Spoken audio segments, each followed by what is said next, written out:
Bonjour à toutes et à tous et bienvenue à l'Institut Écorce. J'espère que vous allez bien et j'espère que vous avez passé de très belles vacances. Des vacances apaisantes, des vacances reposantes. Alors, je suis en train de vous parler de vacances parce que nous sommes en train d'enregistrer cette vidéo au mois de septembre, début septembre 2025. Donc c'est la fin des vacances, mais aussi le début d'une nouvelle année scolaire. Donc permettez-moi de vous souhaiter une belle rentrée scolaire et une année surtout remplie de réussite et de belles surprises. Alors cette vidéo s'adresse aux élèves de la deuxième année du bac, toutes filières confondues, enfin les filières scientifiques. Donc cette année, elle est très particulière et très importante dans le parcours d'un élève parce que c'est la dernière année du lycée, c'est la dernière année du cycle secondaire et c'est l'année qui va déterminer, en fonction des résultats que vous allez obtenir, la suite du parcours universitaire ou du parcours supérieur que vous allez poursuivre. Donc, si vous voulez avoir l'embarras du choix et pouvoir intégrer les écoles que vous désirez, que vous envisagez, alors là, il va vous falloir travailler. Il n'y a pas de secret. Le seul secret, c'est le travail et encore le travail. Et aujourd'hui, heureusement, vous avez pas mal de supports, que ce soit des supports écrits ou des supports sur Internet, en ligne, qui vont vous permettre d'avoir l'ensemble des informations dans toutes les matières, dans toutes les filières, l'ensemble des informations pour réussir. En tout cas, nous, à l'Institut Écorce, nous sommes là pour vous accompagner, nous sommes là pour vous guider sur le chemin de la réussite. Et donc, n'hésitez pas à suivre les cours à venir et n'hésitez pas à poser vos questions, à nous faire part de vos remarques. Et je ne vais pas tarder encore, j'aimerais qu'on attaque directement ce cours-là, qui sera consacré au nombre complexe. Alors, c'est un cours qu'on a déjà commencé avec une introduction au nombre complexe, et ici, il s'agit de la suite. Alors, je vais revenir rapidement sur ce que nous avons vu dans l'introduction au nombre complexe, un rappel hyper rapide pour vous dire que l'ensemble des nombres complexes, c'est l'ensemble C, noté de cette façon-là. Ce sont des nombres nouveaux que vous ne connaissiez pas auparavant, jusqu'à présent, c'est-à-dire jusqu'à la deuxième année du bac. Avant cette deuxième année, vous avez vu les nombres réels. Et les nombres réels avaient une propriété, c'est que le carré d'un nombre, il est positif. Ici, il y a une particularité dans les nombres complexes, quand on va introduire un nombre qui n'est pas réel, c'est un nombre imaginaire qu'on note i, qui a la particularité d'avoir un carré négatif et plus exactement un carré qui est égal à moins 1. Alors, ça peut vous étonner, vous pouvez vous demander d'où ça vient, mais pour l'instant, prenez cet élément tel quel, dites-vous que c'est une définition, on vous donne un nombre symbolisé par i et dont le carré est égal à moins 1.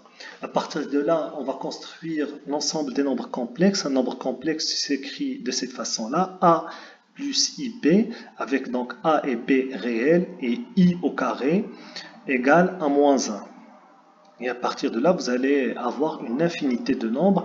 Il suffit de mettre un nombre réel ici et un nombre réel à la place du p, et vous avez un nombre complexe. Et comme il y a une infinité de nombres réels, vous avez nécessairement une infinité de nombres complexes.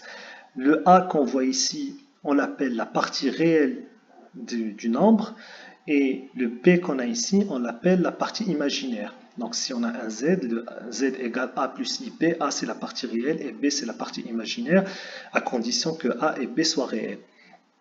Donc je ne vais pas revenir sur l'ensemble des éléments que nous avons vus ici, vous pouvez revenir à la vidéo et vous aurez le détail.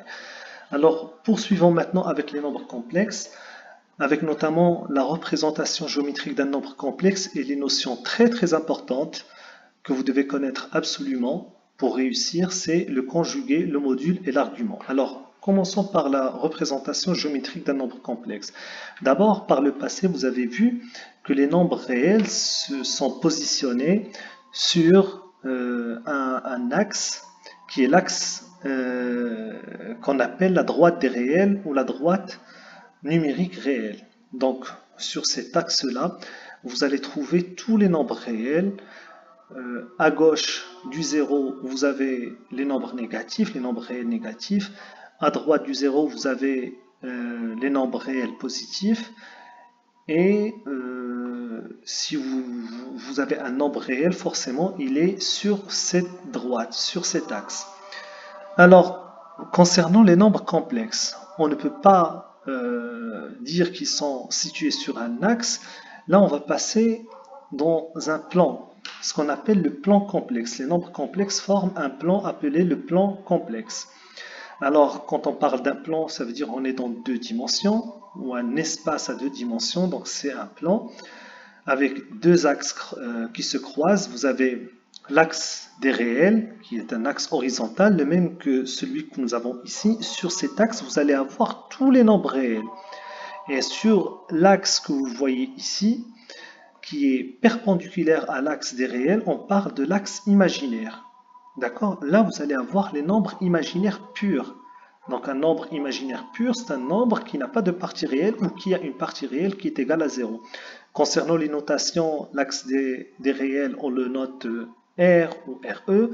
Concernant l'axe des imaginaires, des nombres imaginaires, l'axe imaginaire, on le note de cette façon-là. Vous avez plusieurs notations. Et donc c'est un axe qui est muni d'un repère orthonormé direct avec l'origine O. Donc maintenant, on va aller par étapes pour que vous puissiez comprendre comment un nombre est représenté sur ce plan-là, un nombre complexe. C'est-à-dire avant, si on avait un nombre réel, ici sur l'axe des réels, si on a par exemple 1,5, on sait que le 1,5 se trouve entre le 1 et le 2, à mi-chemin entre les deux. Donc il se trouve ici. Alors ici, comment on fait? On va prendre un nombre complexe z qui est égal à x plus y, d'accord? Avec x et y appartenant à R. On va positionner le nombre x sur l'axe des réels, c'est-à-dire la partie réelle de z sur l'axe des réels, et la partie imaginaire y sur l'axe imaginaire. Jusqu'à présent, cela me paraît évident. Donc, nous avons un y ici, la partie imaginaire qui est placée sur l'axe imaginaire, et le x qui est placé ici. Alors, ici, le x et le y, si on les considère comme des coordonnées, ils vont nous donner un point. Et alors, vous voyez très bien que ce point-là, qui est représenté par l'abscisse x et par l'ordonnée y, c'est-à-dire ce sont ces coordonnées cartésiennes, est associé au nombre z. C'est pour ça qu'on dit que mxy, c'est-à-dire le point dont les coordonnées sont les nombres x et y, est l'image de z, du nombre z, et on le note mz. Et inversement, on dit que le nombre z, le nombre complexe, est l'affixe de m. D'accord? C'est-à-dire ce point-là avec le nombre z, le point m et le nombre z sont liés. Cet élément-là, il est très important et c'est à partir de là qu'on commence à construire des points ou des figures dans le plan complexe. On voit également qu'on a un vecteur ici OM. Ce vecteur-là, il a comme affixe Z et on le note ZOM. Ici, on prend par exemple deux points, un point A et un point B du plan complexe, peu importe où ils se trouvent ces deux points-là. On dit que l'affixe du vecteur AB est Z, qui est égal, ZAB qui est égal à ZB moins ZA. Ici, je vais rajouter la flèche du vecteur. Donc ici, on a le vecteur AB. Donc, cette construction, elle est assez basique, elle est élémentaire. Vous voyez qu'il y a un lien entre la géométrie et les nombres complexes. Donc, un point, n'importe quel point de ce plan-là va avoir des coordonnées x et y. Ces coordonnées vont représenter la partie imaginaire et la partie réelle d'un nombre complexe. Alors, on va poursuivre avec le conjugué d'un nombre complexe. Le conjugué, c'est une nouvelle notion qu'on va introduire. Donc, le conjugué du nombre complexe z qui est égal à x plus y. Donc, on prend un nombre complexe Son conjugué, c'est le nombre qu'on va noter z bar qui est égal à x moins iy. Alors, si vous regardez ou si vous comparez ces deux nombres, vous voyez très bien que la partie réelle ne bouge pas, x, x. Par contre, on inverse le signe de la partie imaginaire. C'est-à-dire ici, on avait comme partie imaginaire y, maintenant nous avons comme partie imaginaire moins y. Donc il y a une inversion de signe au niveau de la partie imaginaire quand on passe d'un nombre à son conjugué. Le conjugué a quelques propriétés que vous devez connaître concernant par exemple l'addition. Donc si on a par exemple la somme de deux nombres complexes z et z bar, et ben, le conjugué de ce nombre-là, c'est la somme des deux conjugués. Pareil pour la multiplication, le conjugué du produit des deux nombres complexes, c'est le produit des deux conjugués, et ainsi de suite. Vous avez toutes les propriétés ici que vous devez connaître. Vous avez aussi une propriété qui est que si z est réel, alors on a une équivalence avec le fait que z bar est égal à z. D'accord? Et si z est imaginaire pur, alors z bar est égal à moins z. La somme de z et de son conjugué z bar est égale à 2 fois la partie réelle de z.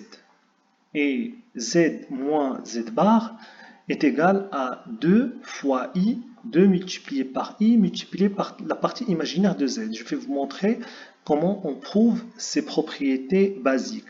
Et enfin, z multiplié par z bar nous donne x au carré plus y au carré, c'est-à-dire la partie réelle de z au carré plus la partie imaginaire de z au carré. C'est la partie imaginaire qui est au carré, la partie imaginaire au carré de z. Donc, concernant la preuve, la démonstration de ces propriétés, elle est assez élémentaire.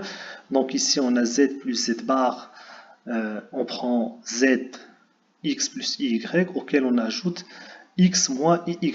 Donc on a x plus iy plus x moins iy. Donc on élimine iy et à la fin, il nous reste 2x. C'est-à-dire 2 fois la partie réelle. On trouve cette propriété. Z moins z bar est égal à x plus y moins x, donc moins x, et ici moins, ça va nous donner plus. Donc ici, ce qui va s'éliminer, c'est la partie réelle. Et à la fin, il va nous rester 2iy. Et donc 2i multiplié par la partie imaginaire de z. Et cette dernière propriété qui est très importante, je vais vous la démontrer ici.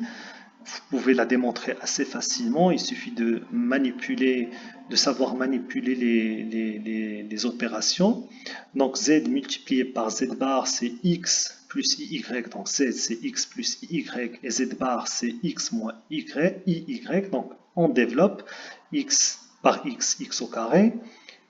X par moins iy, donc moins x, iy. Ici, iy multiplié par x, donc iyx, moins, donc iy multiplié par moins iy. On a i, donc on a moins iy multiplié par iy. Ici, x carré, il n'y a pas de problème, moins ixy plus ixy.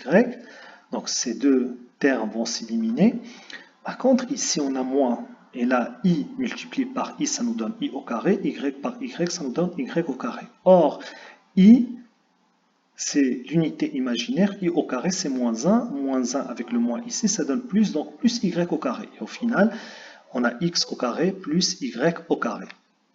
Donc, voilà ces propriétés. Et bien sûr, ces propriétés, vous devez les connaître par cœur. Mais vous n'allez pas vous forcer à les apprendre par cœur. Parce qu'avec les exercices, avec de l'entraînement, vous allez au fur et à mesure les trouver évidents. Ça va devenir des réflexes basiques pour vous. Alors, on va poursuivre avec le module d'un nombre complexe qui est aussi une nouvelle notion. Donc on a vu le conjugué, maintenant on va voir le module. Alors le module du nombre complexe z égale à x plus y. Donc on prend un nombre complexe avec x réel et y réel. Donc le module, c'est le nombre réel positif. Donc ça, c'est très important. Je vais souligner le fait que le module, il est réel positif. Souvenez-vous de ça. Ça, c'est quelque chose que je vous dis maintenant, que vous avez vu ou que vous allez voir en cours, mais c'est quelque chose que vous devez maintenant digérer et vous dire que voilà, c'est quelque chose que vous connaissez parfaitement. Le module, il est toujours positif. Alors, le module, on le note de cette façon-là, c'est-à-dire z entre deux barres, comme la valeur absolue. D'ailleurs, il y a une petite équivalence, enfin pas une équivalence, mais en tout cas, vous avez vu la valeur absolue dans R, maintenant vous voyez le module dans C. Donc, il est défini de cette façon-là, z. Le module de z est égal à la racine carrée de z multiplié par z bar, c'est-à-dire le nombre par son conjugué. Or, on vient de voir ici, et on l'a démontré, c'est que z multiplié par z bar est égal à x au carré plus y au carré. Donc maintenant, on a la racine au carré, la racine au carré de la somme du carré de la partie imaginaire et du carré de la partie réelle. Partie imaginaire, partie réelle, pardon. Donc, ici, nous avons également des propriétés relatives au module. D'abord, j'aimerais vous dire une chose très importante dès le départ. Vous n'avez pas cette propriété-là. Cette propriété qu'on a vue pour le conjugué. Donc ici, on l'a pas. On ne peut pas dire que le module de z plus z bar est égal au module de z plus le module de z bar. Non. Par contre, pour la multiplication, cette propriété, elle existe. Donc, le produit z bar est égal, le module du produit z bar est égal au module de z par la multiplication, le produit de z du module de z par le module de z bar. Ici, le module de moins z est égal au module de z. Le module de z bar est égal au module de z. Et vous avez aussi ces propriétés par rapport à la puissance, c'est-à-dire la puissance que nous avons ici, on peut la sortir à l'extérieur des barres. Et la fraction aussi, vous avez cette propriété. Il y a un élément très important concernant le module. Il faudrait que vous compreniez que le module symbolise ou traduit une distance. Alors quand on parle du module d'un point M, nous avons M ici. Donc M, de la même façon qu'on a vu un M là, ça peut être ça, le M il peut être ici, il peut être ici, il peut être là. Quand nous avons le module du point, le module du nombre z, z qui est l'affixe de M, alors la distance entre l'origine et M, c'est-à-dire la distance OM est égale au module du nombre z, z qui est l'affixe de M. D'accord? Et si on prend deux points du plan, donc AP, comme on les a vus ici, la distance AB est égale au module de ZB moins ZA. Ça, ce sont des propriétés hyper importantes que vous devez connaître. Et comme je vous ai dit tout à l'heure, que ce soit ces propriétés, que ce soit celles-là, c'est quelque chose que vous allez apprendre à maîtriser avec la pratique. Donc, j'aimerais vous donner un exemple ici du calcul du conjugué et du module. Donc je vais prendre trois nombres. On a Z1 qui est égal à la racine de 5 plus 2i, Z2 qui est égal à moins 3 et Z3 qui est égal à moins i. Alors, on a vu que pour le calcul du conjugué, on change le signe de la partie imaginaire. Donc ici, on a racine de 5 plus 2i, donc ça va devenir racine de 5 moins, ici on a plus, donc ici ça va devenir 2 moins, donc moins 2i. Donc voilà le conjugué de Z1, notre Z bar. Ici, on a le conjugué de Z2. Donc on va changer le signe de la partie imaginaire, sauf qu'ici il n'y a pas de partie imaginaire. La partie imaginaire c'est 0 et donc nous avons un nombre réel. Donc le conjugué d'un nombre réel est égal au nombre lui-même. D'accord? Donc ici on a Z2 bar qui est égal à moins 3. Et enfin, ici nous avons un nombre imaginaire pur qui est moins i. Donc ce qui va se passer, c'est qu'on va inverser le signe que nous avons devant la partie imaginaire. La partie imaginaire ici c'est 1, donc 1 fois i. Donc, pardon, la partie imaginaire, c'est moins 1. Donc, on va inverser, on va avoir 1, donc ça va nous donner i.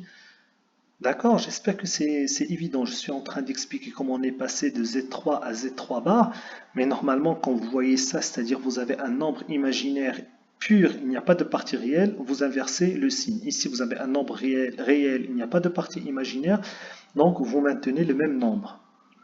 D'accord? Alors, concernant le calcul du module, on calcule le module de Z1, donc en appliquant cette formule-là, il n'y a pas de secret. Donc, c'est la racine de 5 au carré. Ici, la partie réelle, c'est racine de 5. La partie imaginaire, c'est 2. Donc, racine de 5 au carré plus 2 au carré. Donc, c'est 5. Racine de 5 au carré, c'est 5. 2 au carré, c'est 4. Donc, 5 plus 4. La racine de 5 plus 4, c'est la racine carrée de 9. Donc, c'est 3. Donc, le module de ce nombre-là, c'est 3. Alors, le module de Z2 qui est un nombre réel négatif. Donc ici, pareil, on va appliquer la formule. La partie réelle, c'est moins 3, donc moins 3 au carré, plus la partie imaginaire y. La partie imaginaire ici, c'est 0, donc 0 au carré, donc c'est 0. Et ici, moins 3 multiplié par moins 3, ça nous donne 9, donc racine de 9, c'est 3. Et enfin, Z3, ici, la partie réelle est égale à 0, donc 0 au carré, plus la partie imaginaire, c'est moins 1, donc moins 1 au carré, c'est 1, donc racine de 1, c'est 1. Donc le module de Z3 est égal à 1. Alors, ces propriétés, elles sont démontrables assez facilement. C'est des démonstrations basiques. Donc, je vais démontrer cette propriété-là. Pourquoi le module... Quand on parle de propriété, d'abord, j'aimerais vous dire une chose. La propriété, c'est une affirmation mathématique qu'on arrive à prouver. C'est quelque chose qu'on prouve, qu'on peut démontrer, de la même façon que les théorèmes. Généralement, la propriété, on peut la prouver assez rapidement et facilement. Le théorème, c'est un peu plus difficile. Alors, donc ici, le module de z bar, donc c'est le module de x moins y, parce que z bar c'est x moins y, et on va appliquer la propriété du module, qui dit que le module d'un nombre, donc le module de x moins y, c'est la partie réelle qui est ici x, donc c'est x au carré, plus la partie imaginaire. Sauf que ici, la partie imaginaire, c'est plus y, c'est moins y. D'accord? Donc c'est moins y au carré.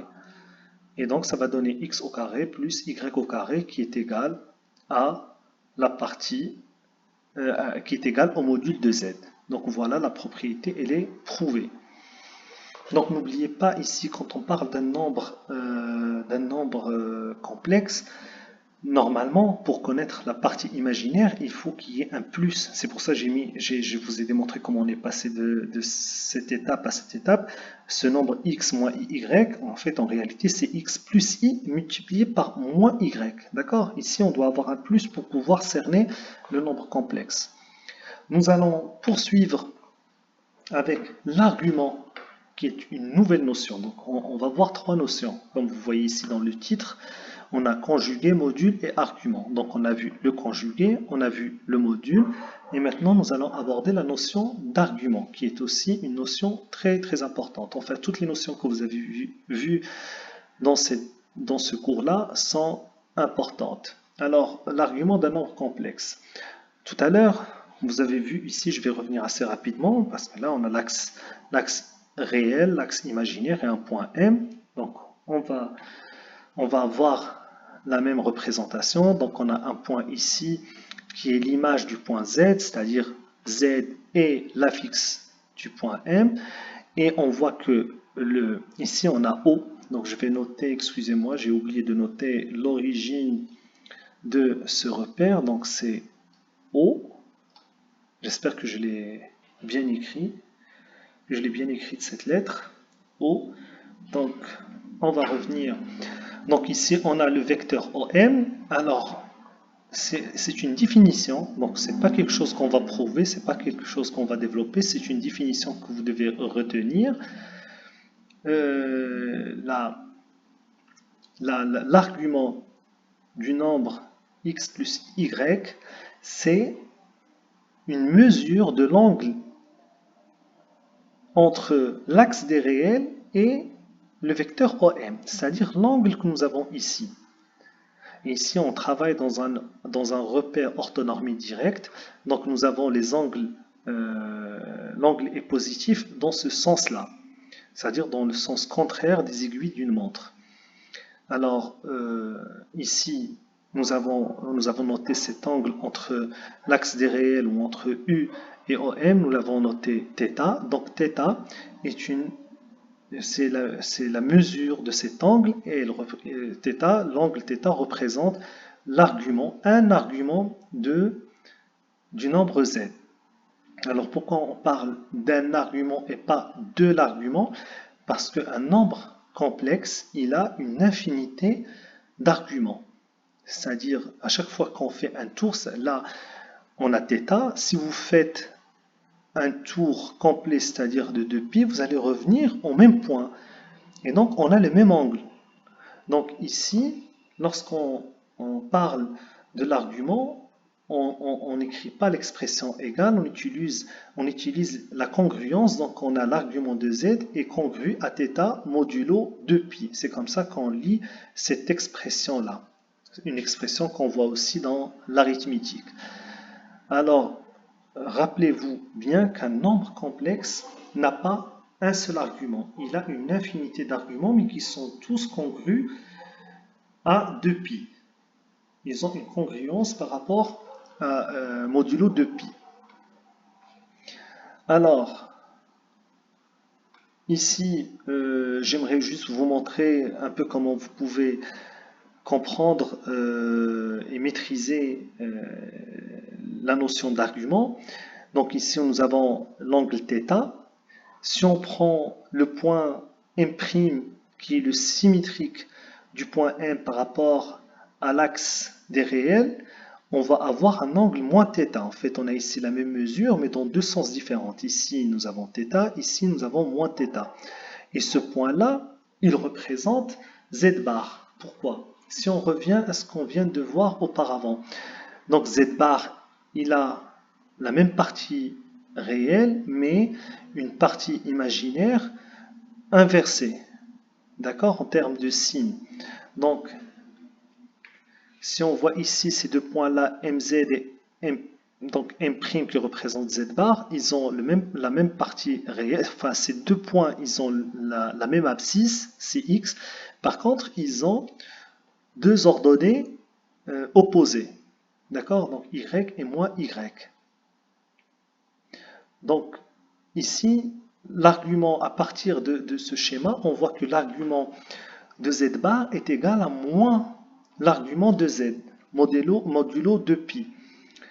Et si on prend ce point qui est le MM seconde, qui est le point symétrique de M par rapport à l'origine, on voit qu'ici, on va avoir comme affixe de M seconde, on va avoir moins Z, parce qu'on a ici comme abscisse moins X et comme ordonnée moins Y. Donc ça, ce sont des éléments que vous devez absolument connaître. Ici, l'angle que nous avons entre l'axe des réels et OM seconde, c'est θ plus pi. Parce que ici, nous avons ajouté pi. Cette droite ici, donc il y a 180 degrés. Donc c'est pi, donc ici, on a θ plus pi.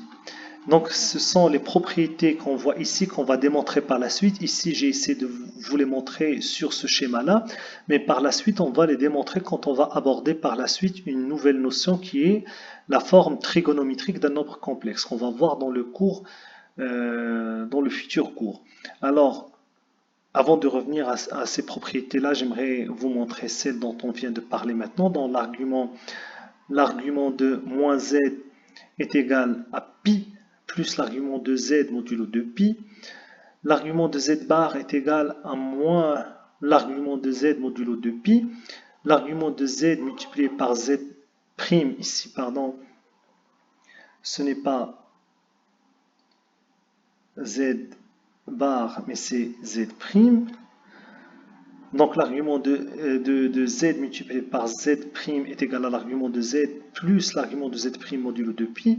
L'argument de z à la puissance n est égal à n l'argument de z modulo 2π. Et enfin l'argument de z sur z' est égal à l'argument de z moins l'argument de z' modulo 2pi.